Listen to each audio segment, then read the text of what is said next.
people in my house. This is a church. I don't have one of those big houses, so sorry. But it was a small living room, and everyone would bring food. And this is every week, every Sunday. Bring food, and we fellowship to 8 o'clock at night. One time, maybe 2 o'clock in the morning, on a Sunday night when people have to go to work. They couldn't leave. They couldn't leave. You just can't leave. It's like question after question, and then when you answer those questions, there's a refreshing. It's like, okay, let me ask you another question. And it's just the satisfaction of drinking from the well. We're all wells. We're all wells. Just ready to pour out if you love God, because it's the love of God. It's the love of God that breaks the yoke, and people feel yokes being broken when their love is in the house. Amen? And you know you felt it. That's why Willie's like a fixture here. He's like furniture, bro. You want to find Willie? Come here. I'm working. Yeah, he's got a job here.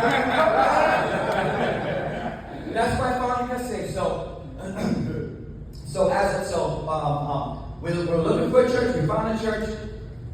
Through a miracle, it was crazy. I told him, man, I said, listen, I can't pay $3,000.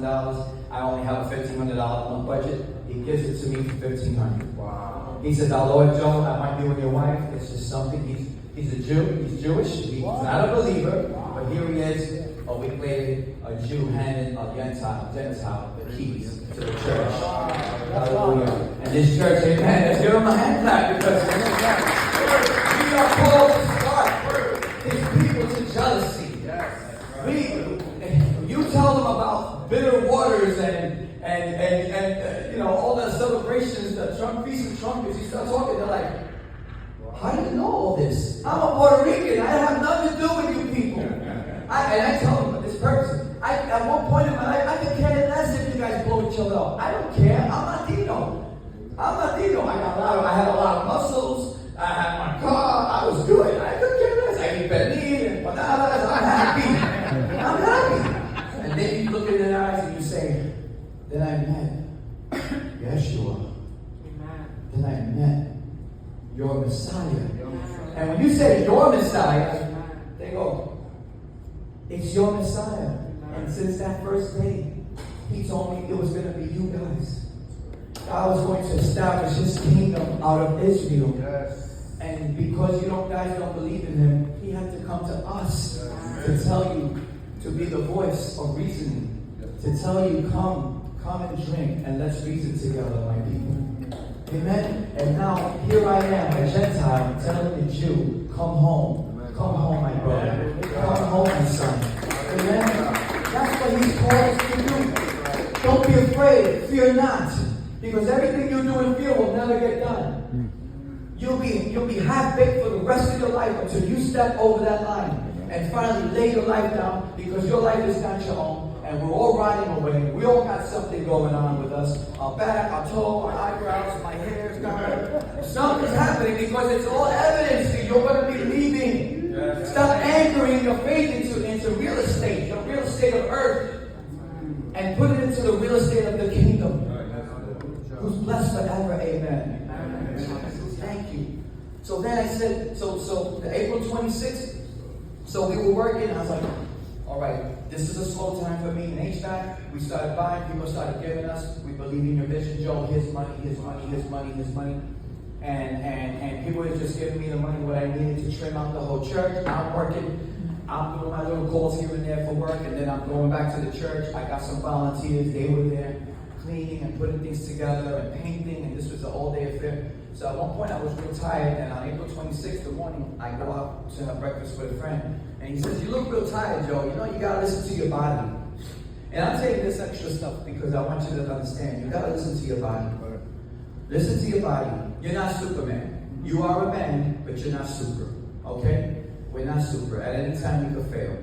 All right? And if we don't listen to what God is telling us, then we're gonna have to read what Satan is trying to give us. Right? We gotta be careful. We have to be so careful because we have to be connected. God is about rest. And for a couple of weeks, I wasn't resting in Christ. I wasn't even praying that much. I wasn't even reading. I was so excited about putting the church together. So here I am. So I walk in on April 26th, and I tell my friend, he's like, yo, bro, I thought you were going to stay home. I'm like, nah, man, I just want to finish the coffee bar. I mean, the whole coffee bar. I know how to do just a mechanic and all kinds of things. Jack of all trades, when they go, come on. There you go. That's it. I just need to be reminded, right? And God is so good. And so I'm working. My friend said, yo, I'm gonna go out and get two drinks. You want something? I said, yeah, get me a soda too. So he leaves. I said, I'm gonna just do this trim and then I'm gonna go home. Isn't it funny? That's the first time in 2 weeks I said I was gonna go home after just a little bit of work. And I go and I go to put a piece of, you guys know what a chop saw is? Yeah. Right? Okay, that's a miter saw, right? So I take the wood and I put it there and I cut, go back. I'm familiar around that. Familiarity. Be careful with familiarity. There's no such thing as a routine car stop, they used to tell us in the police department. There's no such thing. Don't get out and just think it's just another ticket. That might be your ticket out of this earth if you're not careful. Every time, do everything. And walk circumspectly with the Lord in every way. Is the fear of the Lord meant to depart from evil, right? And the fear of the Lord is the beginning of wisdom. So let's use wisdom and fear God, because it's the only fear that will restore your whole life instead of break it apart. Amen. So I go to put the wood in, and I chop down, right? And it's one of those saws when you get your hand on the butt. It'll wind down, but it's still going fast, even though you're heavy. But I'm so familiar with it, I'm like, it's like, slices itself. And when I went to reach under, there's a small part that the saw blade was sticking out, and I was wearing a long sleeve, and I never wear long sleeve.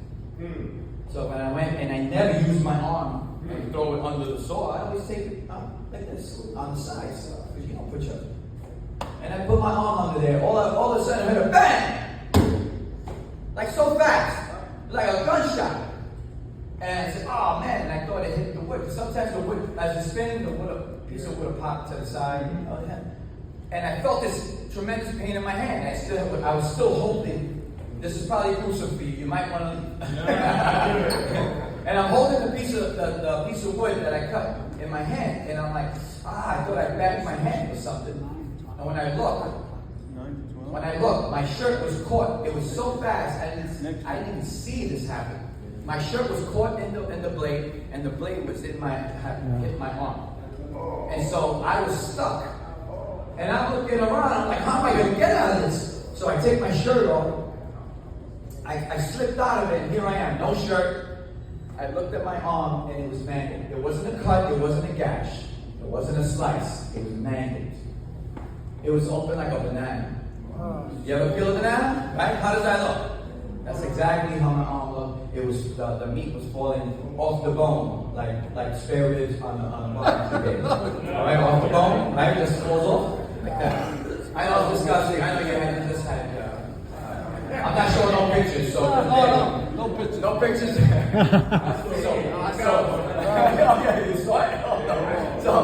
So I'm holding my arm together. And I'm holding my arm together because when I look down, I'm like, I can't believe this is my arm. I can't believe this is me. I can't believe this is happening right now. I can't believe I don't even want to look down anymore. I saw it. So I run to the door and I open the door and eerily there was no one in the street. And I'm like, and I have no shirt, I'm bleeding all over. And I'm like, oh man. And I'm like, I don't see anybody that close to us. I'm not running outside without a shirt, blood all over. They'll look like I'm on Texas Chainsaw Massacre or something over there. They'll be confused. And so I run back inside and I'm saying, tourniquet. So I run to the machine. I said, there's nothing. All I see is my shirt hanging from the saw, just hanging on the table. So I run and I'm like, and I can't because my arm keeps flapping. So I'm like, oh man. So I run back to the door. I run around, I see my sweater, a hooded sweater, so I tie it around my arm. And my friend walks in. And I said, yo, what's going on? He goes, I say, yo, man, I cut my arm real bad, bro. It's so bad. He goes, wow, what are you talking about? I said, no, this is bad. I can't show it to you. He says, let me see it. And I said, he goes, oh, man. I said, get your car. Put me in the car. Take me to the hospital. And he says, I ain't taking you to the hospital. I'm calling an ambulance. This is for the professionals. So here we are arguing, like Balaam and the donkey. Nah, bro, you gotta take me. Nah, man, I'm not doing that. You're gonna mess my car. Yeah, bro. No, he said, I'll crash. He was so nervous. He said, I'll And the way he acted, he would jump out and run to the hospital. So he calls, ambulance shows up, fire department. They go, sir, relax. I said, I need a tourniquet. I told my friend, he got tied a belt around my bicep already. Yeah, so to slow down the bleeding. But then they show up, and I told them, I need a tourniquet, quick, hurry. And they go, we need to see. So they put the tourniquet on. Then they go, we need to see. No, first they wanted to see the arm. So I'm like this, and blood squirt. I'm sitting down, and the blood squirt about this high. Wow. And the guy goes, that's arterial laceration. He has to go quick. Because when your arteries cut. So I nicked it. It wasn't gushing. I had just nicked it, but everything else was broken. So they tied me up, and I said, sir, we gotta get you out. You gotta get you out to the ambulance. So we stood up, we go to the ambulance, and I said to the girl, there was a black lady there, she was so sweet because I said, please, whatever you do, don't cut my arm. Please, I don't want to lose my arm. And she said, it's okay with me. Just the way she said it. She said, that's why we're here, so that doesn't happen today. And the guy goes, we're ready. Let's go. Close the door, we're off. And I said, Lord, and I started praying. And I said, Lord, with long life, you promised me. You promised me that with long life, you will satisfy me. You said that, God. This is not my time. Right. I said, Lord, you said that I will mount up on eagle's wings. You said, God, that I will run and not grow weary. I will walk and not faint. And I will not pass out. I will not pass out. This is your time, God. This is your time. I didn't study all my life about you for you to let me go like this. And I just kept saying that I will not pass out. I will not faint. I will mount up on eagle's wings. You promised me a long life, God. And I was there in 5 minutes, and they opened the doors. They took me out. There was a trauma team, about 30 people. No. They were already waiting for me. So all of a sudden I see somebody who's working, and she hadn't been in the Lord. She grew up in the Lord. She hadn't been in church. She saw me. She was working there. And she goes, Joey? I said, yo, what's going on? She goes, what happened? I said, I'm in big trouble. And she goes, she followed right into the trauma unit. They start working on me, taking my vitals, everything. It was cold. I'm crying. Now I start screaming because I don't feel my arm. It feels like I was so. You ever held a baseball bat? And I have it with one hand. It feels that. It just feels like a piece of wood. That's how it felt to me when I touched my arm. I said, I don't feel my arm, man. They're gonna cut it off. I know they might cut it off. And they said, no. I said, please, I need medicine. I'm in pain. Please, it is killing me.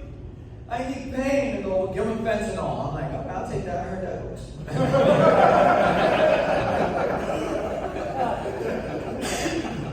But it's not the fentanyl that's coming over the wall. It's in the pharmaceuticals. It's a different story. Inspected by medical inspectors, right?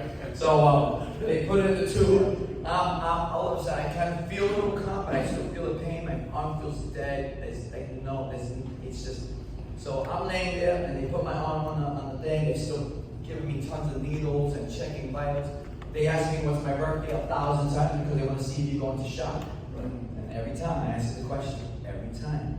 What's your name? Joey Roman. What's your birthday? 1768. Where do you live? 4 lists away. Who's your wife? They just keep asking. I'm like, at first I was getting annoyed, but now I understand that they want to make sure that you don't go and get a blank look on your face, and now they lose you. You go into a coma. So they want to make sure. Wow. But my blood pressure didn't change. Praise the Lord. My blood pressure didn't change. I got no fever. Nothing changed. I was so stable. And I look at it right now. And when you think, and when you lost your grip on God, He's still holding on to you. He's gripping on to you. Amen? Hallelujah. Jesus. I don't know this until I'm telling you the story later on. So then a guy comes in, and all of a sudden everything's done. And everybody likes, this is the guy. I don't know who he is, but he's loud. He looks like he's in his 60s, and he looks like Grey's Anatomy, older man. He's got tight scrubs, very tight, so you can see the chest muscles. And I know he did that on purpose, right? And he comes in, and he's like, they go, okay, I'll do the lactation. He's got the thing, blah, blah, blah, blah, blah, blah. And he goes, okay. He goes, oh, wait, I got to do the accident. He goes, okay. He says, we are going to remove the tourniquet. He says, there's no blood. That's very good. And they go, okay, remove the tourniquet. Because he wanted to see if the artery was going to squirt. So when it did, no blood. Amen. Nothing came out. Thank you, Jesus. The artery plugged itself out. Wow. He says, very good. Bring him upstairs for surgery. And they took me upstairs. 2.5 hours later, I woke up with a huge cast on my arm. And my wife was there, my friend was there. I was alive. I could have woke up without an arm, and they could have said, you talk to your wife, she signed all the paperwork, because we couldn't save your arm. Wow. I could have woke up like this. Jesus. I said this on the day we opened our church. When I was trying to open up my church, I said, when my right arm failed, the right hand of God prevailed. Amen. Praise God. Amen. Amen. Sometimes we're trying to do everything ourselves. What did my brother say? He's in control. He's in control. Amen. And you ain't anywhere he don't want you to be. So stop thinking you came here today on your own. Because he knows how to call his children. Praise God. Hallelujah. Amen. Let's give him a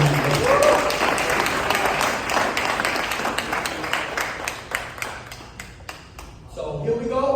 I'm on there Friday, Saturday. They take the bandages off Sunday. I was like, that's amazing. No swelling.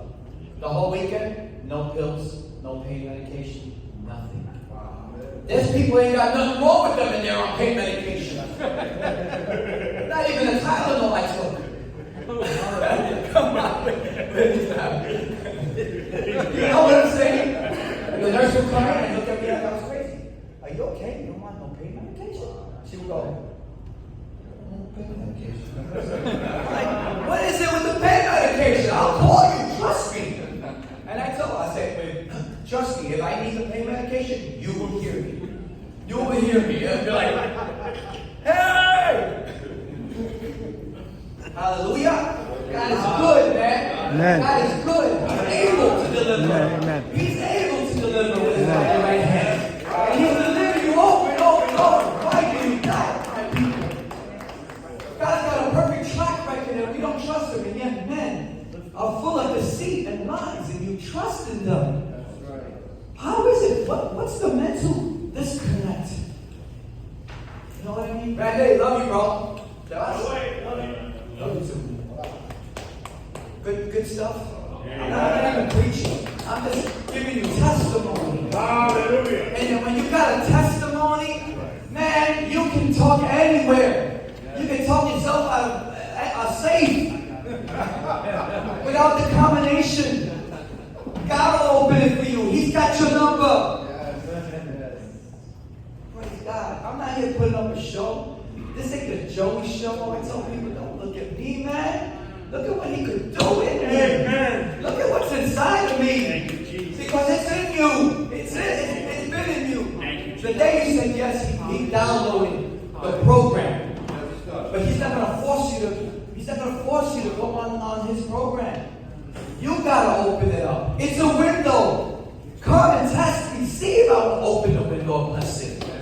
Open the window. Let him pour it out. Stop vacillating. How long will you vacillate between two opinions? Elijah told his people. How long will you vacillate between two opinions? Man or God? What's it going to be? What we got both feet in the world because we don't want to lose our identity. No. Lose yourself so that you can lose yourself. Because when you lose yourself, that's where you find yourself. Yes. And you'll always find God. It'll never be a loss. Stop trying to fit in with the world. You can fit puzzle pieces in a box of 1,000 pieces, right? That's what we all want to do, but you still won't fit. You won't fit together when you start putting the puzzle together, because the picture that God has for you is not the picture on the box. It's the picture in His heart.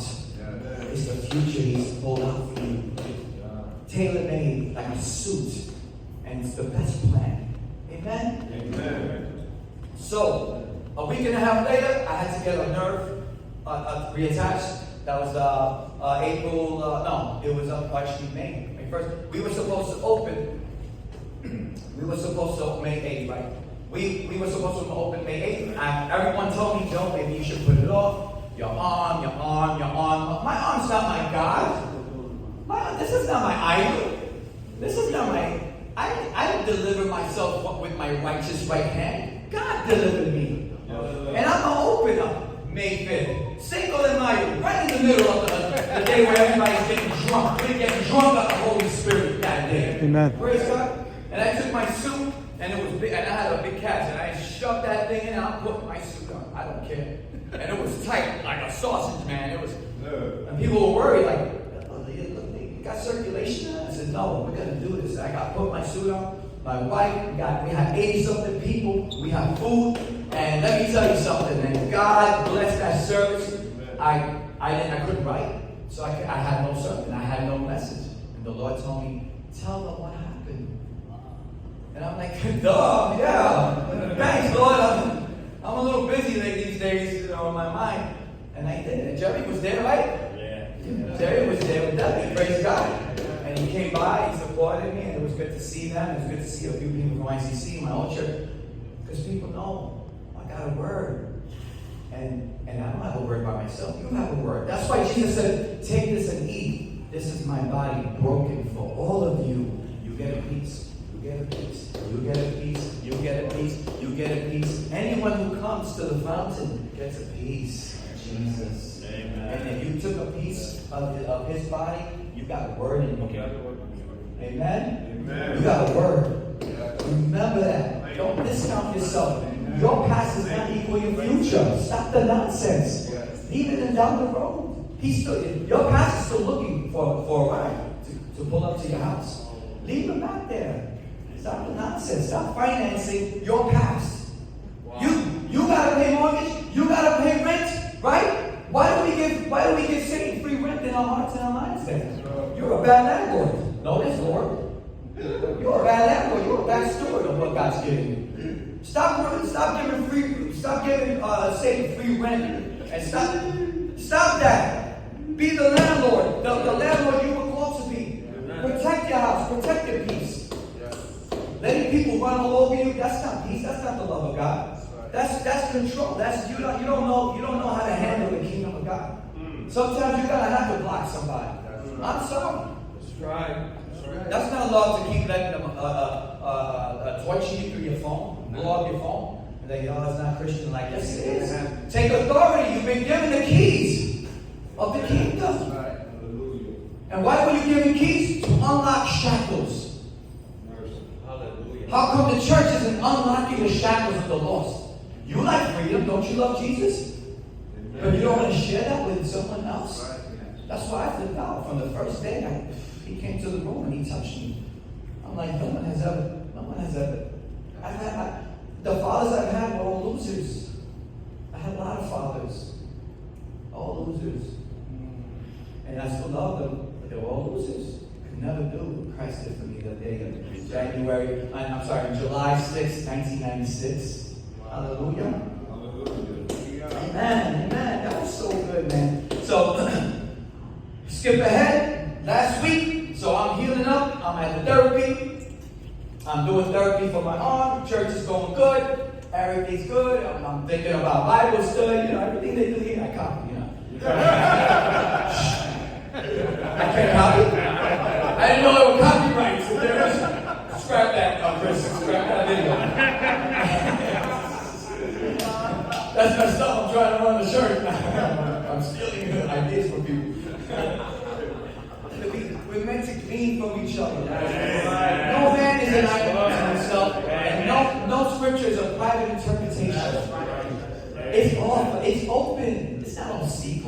guys, Lord has revealed something to me that no one knows.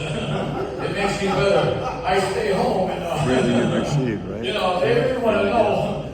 I might just release it out there. You know? I don't know. Let me pray about it. You're like, yeah, well, man, do a lot more than pray. You better repent, my brother. You'll be starting a cult and it's starting with you. Jesus Christ. Thank you, my Lord and Savior. You are so beautiful. He's so beautiful. He's so, you know, we don't want to emasculate God, but He's beautiful, man. And you know, the beauty, everything you see in flowers, trees, birds, the sun, everything. Even women, they're beautiful. But then they should never be our idols, so that we can enjoy the beauty. Because when they become our idol, it loses its beauty. Then it becomes a thing of gratification. We don't want to be gratified with the creation. We want to be gratified and satisfied with the Creator. O-R. It's O-R. Either this or that. You choose. Choose this day. So last week, so people tell me, that cut's going to be a testimony. That cut's, oh man, your arm's going to be a testimony. And I'm like, okay, I'll take it. You know how people go, if I could do it all over again, I would. I don't want to do that. I'm good. Lord, remember, I said this yesterday. Remember, it's not a Job experience. It's not.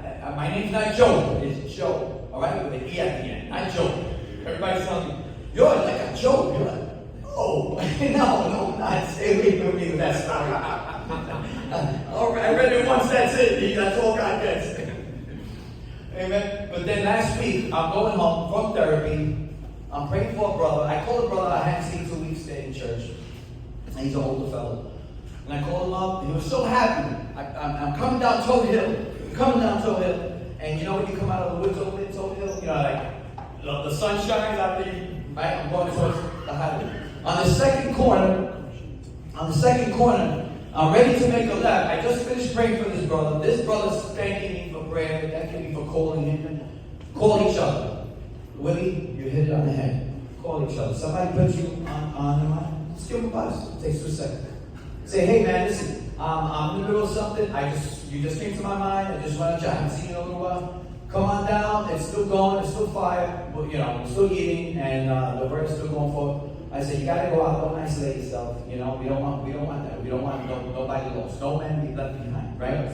And so I'm coming down, and I'm happy. I'm going on a date night with my wife because I have a son. He's 7 years old. Praise the Lord, right? Because he's another miracle. So he's with his nanny, and so I'm excited. I'm gonna finally take my wife out. I haven't been out, and I go to make a left on Tillman and Toad Hill.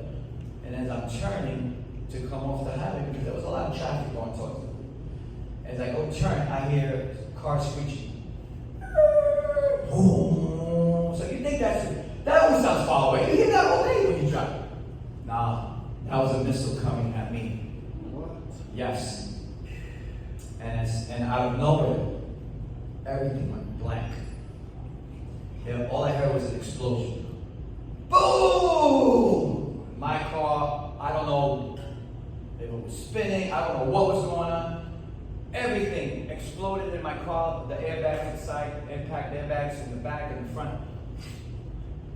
All I know, I was shot like a missile fell right next to me.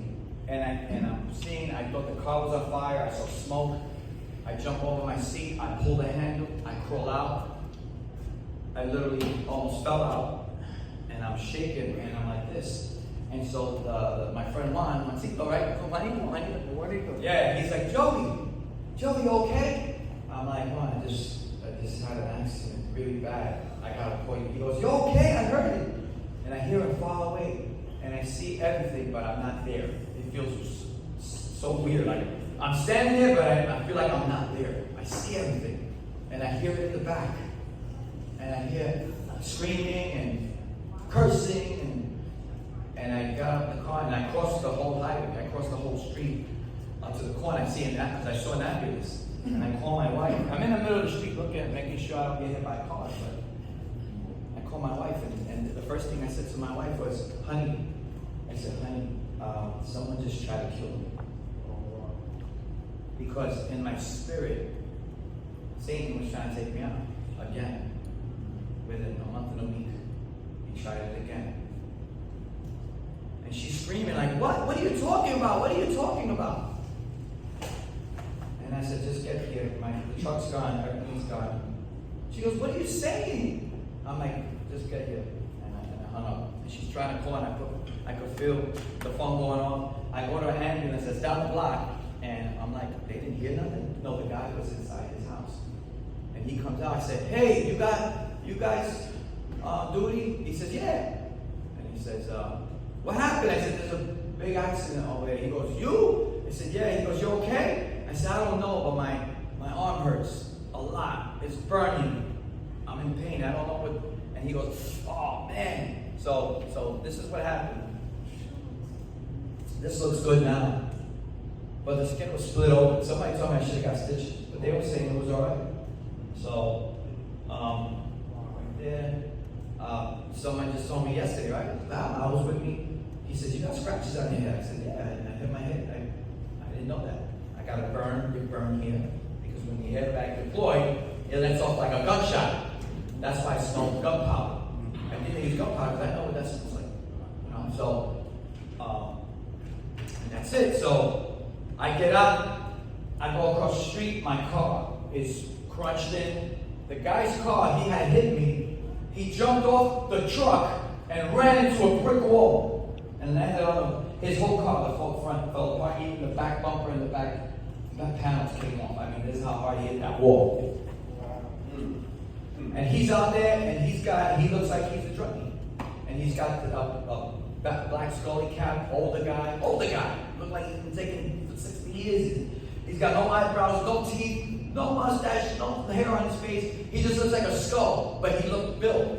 And he's like, yeah, you want to take me? Yeah, you want to fight? Because the people that came out, and they were like, you were trying to get away? And he's cleaning up his truck and trying to hide the bags. So this guy had something. Either had drugs or a gun. And he's trying to take on everybody, all the neighbors that came out and everything. And he's ready to fight them. He goes, you ain't a tough guy, you ain't a tough guy. Look at you. He's like, look at you, you're tough. And he goes, this is a tough guy.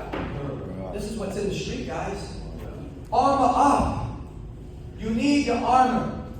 You can't leave without your armor. Not today. Maybe in 1980, 1990, maybe even 10 years ago. Not today, my brothers. You got to armor up, because your next minute could be your last. Your next minute could be a disaster for you. Armor up. And so I went to the hospital. They told him, oh, and then he comes up to me. He goes, tell him you're hurt. Tell him you're hurt. You get $50,000. I said, let me tell you something. I'm a Christian and I'm a pastor, and I don't do that. Okay? I said, you heard that.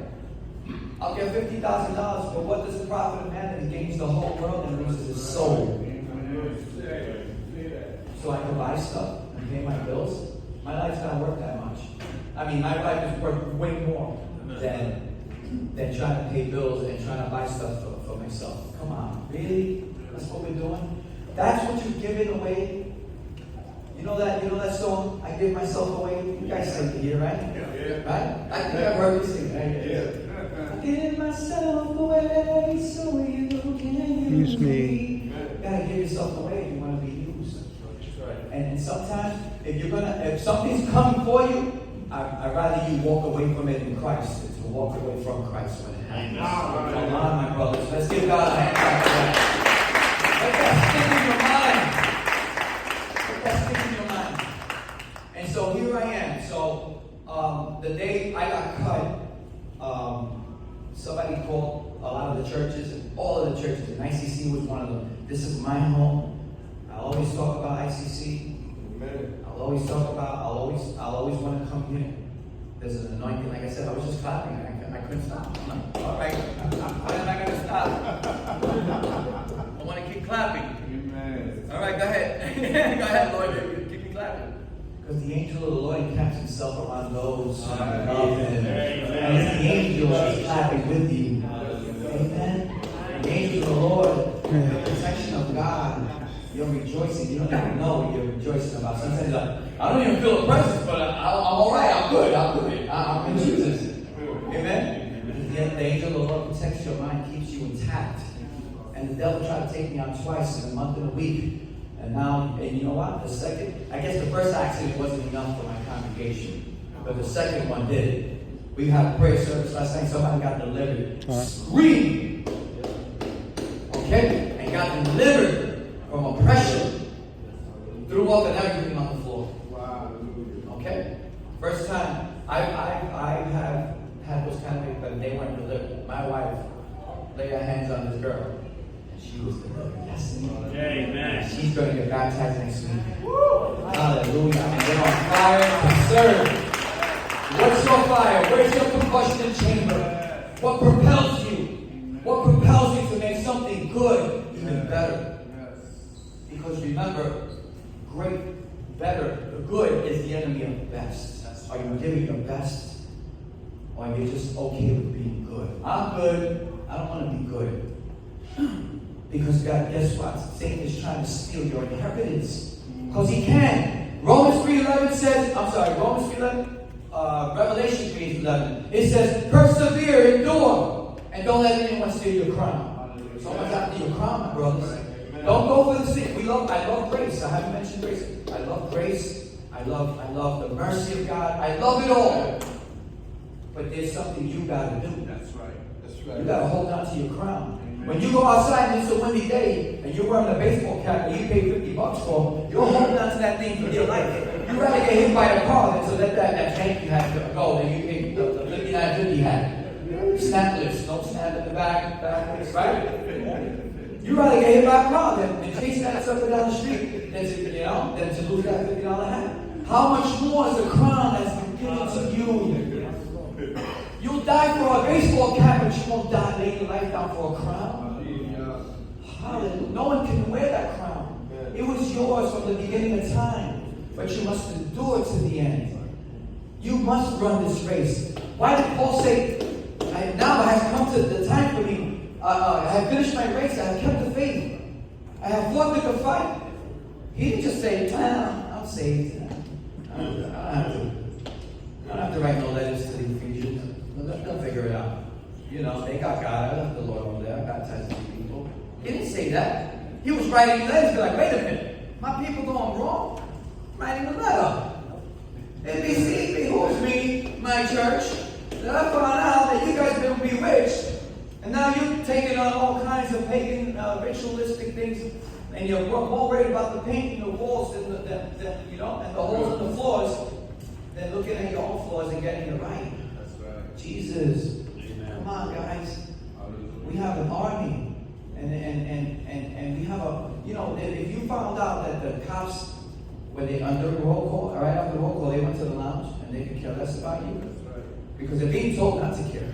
But they still care. Because they show up. But going back to my accident, they didn't arrest this guy because today they just, what the guys were saying? Oh, this was just an accident. There was no crime committed here. This was just an accident. He jumped on the opposite road, on the opposite side to try to escape all the cars. And I came in front of him. There's no crime here? No, you can't arrest somebody for an accident. Look at him, he's going cuckoo. Everybody was saying, they're like, no, you can't arrest somebody for an accident. That's what they kept saying. Yeah, until it happens to you, you're not realizing how the laws have changed. Don't get caught out there. Armor up, guys, because the only one who's going to justify you and defend you is the Lord Jesus himself. He's gonna, and remember, what you do in the darkness will determine how much protection you have in the light. That's it. Amen. Watch what you do, because it's all about what you're doing when nobody's watching. That's right. This is singing. The real worship is what you do when no one's watching. That's worship. When you give out of your heart, nobody sees. But if you're holding up $100 bill, look past I'm driving. Oh yeah, sorry, I forgot. It fell. Let me try that again. Hold that bucket still. If you want to be seen, one time somebody said, "Oh, you just want to be seen."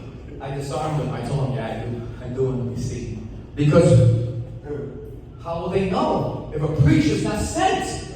You should be seen. Stop all this false humility. Get out there. Let them see you. Let your light so shine before men. Let your works so shine.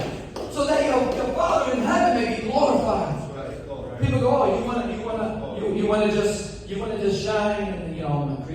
so everyone can see you? Yeah, I will. And I'm going to fill it with the power of God. And I want people to see you. Come. You want prayer? Come. I'm standing right here. This is for the Lord. Guess what? It's not our job to be judging people because that's reserved for God on the last day. And if you try to judge me, then you're becoming greater than God, and you've got a lot of things to work out. Work out your salvation with fear and trembling so that you may be presented before God on the day of judgment, righteous and blameless, because He's able to keep you to that day. Amen? Hallelujah. Let's stand up and let's just praise God right now. Thank you. And here I am. I'm at 11 Olympic Boulevard, and I told Willie he wanted to connect with other pastors. He says it's like pulling teeth. You know, to get with other pastors on this. I told him, brother, my church is open. You guys I have an idea. We'll come here, we'll go over there, whatever. Who cares? Who cares? We're the body of Christ. Amen. We're going to destroy that guy. Yes, Lord. And I don't want to give my resume, but I became a teacher in a Christian high school in Calvary Old Bridge. Anybody ever heard of Pastor Lloyd Pulley? Calvary Old Bridge? Well, Pastor Lloyd Pulley was on the radio for years. I used to listen to him when I first came to the Lord. 570? Yeah. And he's got his own radio station as well. And so my wife got a job there because she didn't take the COVID shot. And she refused to. And she got fired from a $105,000 job. So now she makes like 43.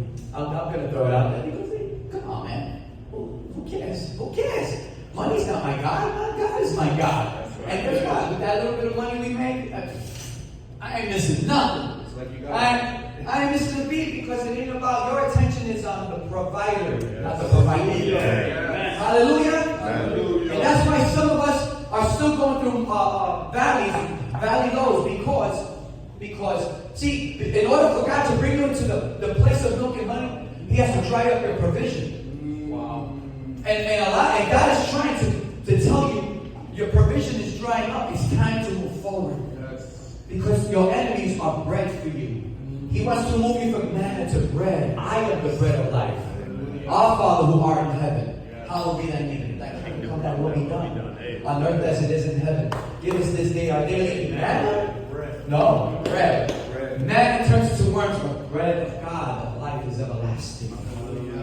Give us this day our daily bread, and forgive us our trespasses as we forgive those who trespass against us. And lead us not into temptation, but deliver us. Not protect us. You got protection, but we all got to be delivered from selfish ambitions. Deliver us from evil. For yours, see, and here's the next slide. For yours is the kingdom and the glory forever and ever. Amen. Why? Because it's going to take His power to deliver you from evil. So you're recognizing that the only way to be delivered is through the power and the glory and the kingdom that's blessed forever and ever.